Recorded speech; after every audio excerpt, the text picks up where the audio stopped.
個最乖，我得陳小歪。大家好，又係我陳小歪啦。今日呢，我發現咗一樣嘢，就係皮線喺開場嘅時候咳嗽，係會發生一件好恐怖嘅事。咁呢，我而家就去莊園度睇下啦。咁呢，以下係我實戰同埋自定讀翻嚟嘅嗰啲片。好啦，而家就放出嚟啦。呢個呢，就係實戰一嘅，冇咳嗽，好正常啦。因為監管者，見到佢啦。實戰二呢，都冇咳嗽嘅，好正常，冇毛病。自定一冇咳嗽，邊成日冇咳嗽嘅？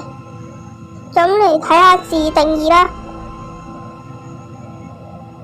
佢咳咗一下，大家見唔見到啊？頭先佢咳咗一下，睇唔到就放多一次。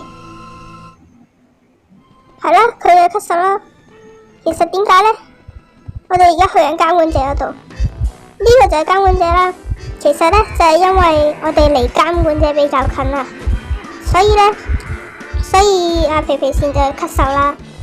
咁呢，以下就係我嘅意想圖啦。呢個時候呢，有個廠長就揸住個鹹魚，跟住之後呢，慈善家聞到陣鹹魚味，就即刻跑咗過去啦。跟住之後呢，因為廠長條鹹魚太臭，所以佢就開始咳嗽。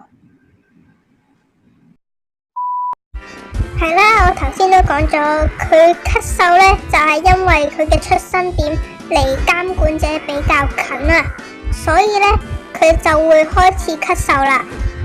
鹹魚嗰個故事呢，都係老作嘅啫，同埋最後呢，我希望大家可以背好監管者嘅出生點，唔係嘅話呢，你就唔知道監管者喺邊度噶啦。